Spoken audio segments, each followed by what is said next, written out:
Selamat datang di video saya.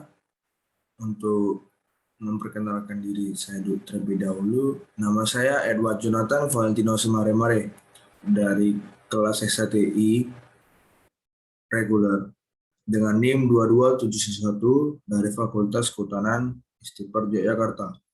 Kali ini saya akan menjelaskan tentang drone dan bagian-bagiannya untuk menyelesaikan tugas dari TIK sebelum menyelesaikan UAS.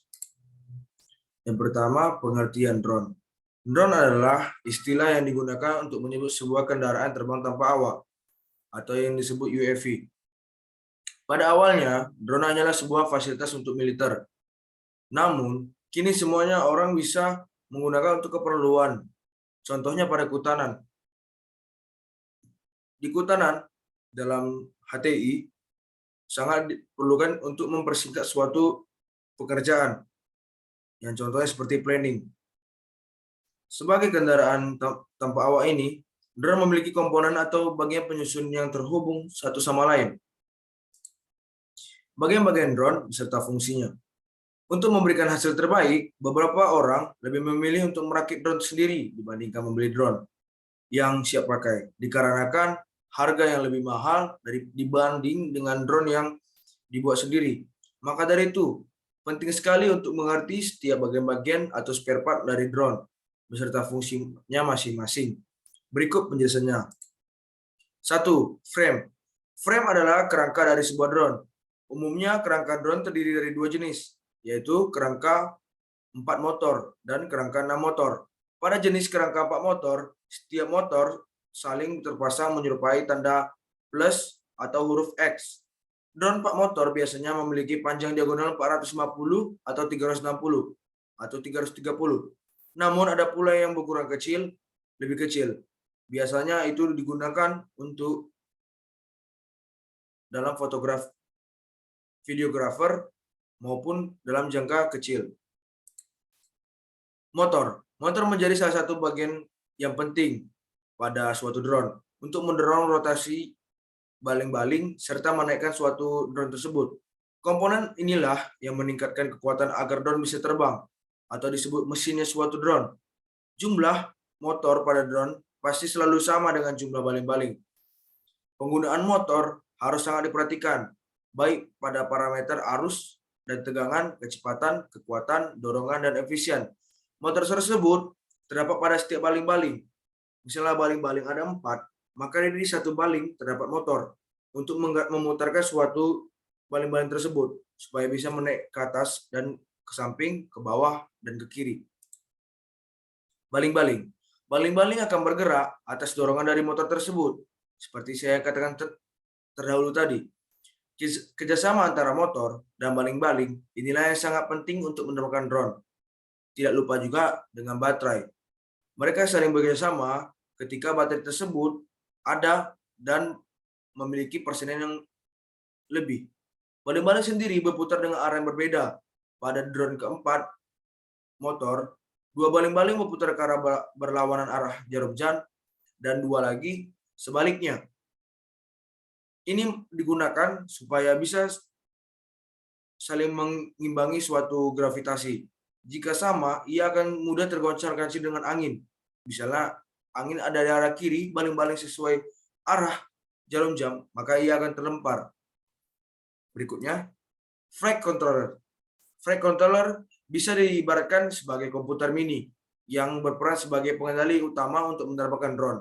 Komponen inilah yang bertugas untuk mengumpulkan sekaligus mengelola informasi terkait kecepatan, ketinggian, kemiringan, arah, dan hal lainnya.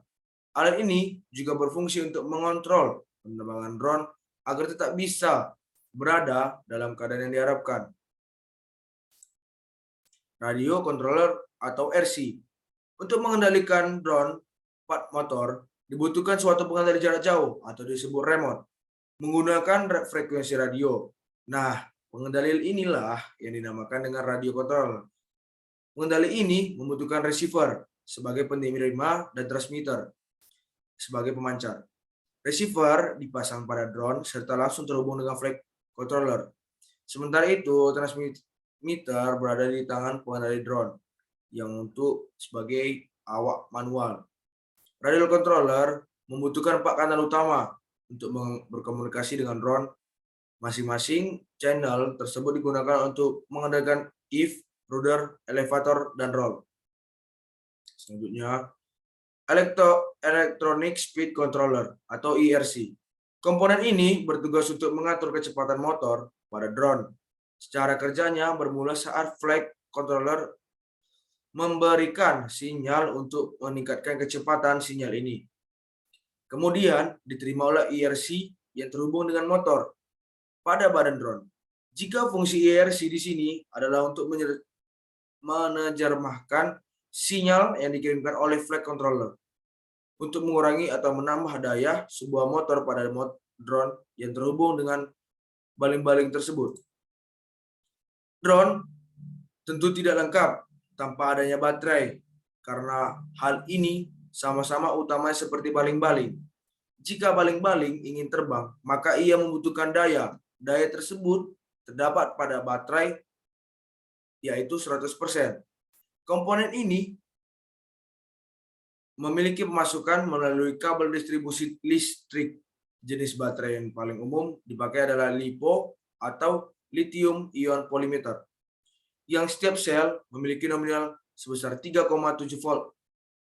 Semakin besar ukuran drone, maka semakin besar ukuran baterainya atau daya suatu drone untuk bisa menggerakkan motornya baling-baling yang besar. Setidaknya dibutuhkan 2-6 sel pada baterai drone, yang artinya membawa daya listrik sebesar 7,4 atau sama dengan 22,2 volt. Selanjutnya, kamera. Guna kamera di sini untuk memoto suatu lahan yang ingin kita gunakan, dalam artian untuk fungsional dalam suatu proyek atau proyek. Maka kamera ini adalah hal yang paling utama, dikarenakan jikalau kamera ini diterbangkan dengan resolusi rendah, maka ia tidak bisa ditembakkan untuk menjadi peta dalam 3D, untuk melihat suatu kondisional di dalam HTI. Contoh dari kamera tersebut yaitu GoPro, ada juga Canon yang ukuran kecil, namun bisa juga menggunakan kamera mirrorless yang biasa menghasilkan gambar yang lebih berkualitas. Tapi kebanyakan HTI banyak menggunakan GoPro serta kamera Canon. Itulah bagian-bagian drone beserta tugasnya. Dan fungsi masing-masing setiap komponen drone tentunya saling bekerjasama untuk bisa menerbangkan drone sesuai dengan keinginan dan kebutuhan pengendali. Karena setiap komponen memiliki peran penting, maka untuk merawat seluruh komponen drone tersebut. Jadi ini saja tentang komponen-komponen pada drone. Kiranya teman-teman bisa memahami dan mempelajari apa itu drone, supaya bisa ke depannya bisa digunakan dalam sistem kehutanan. Sekian dari saya, terima kasih.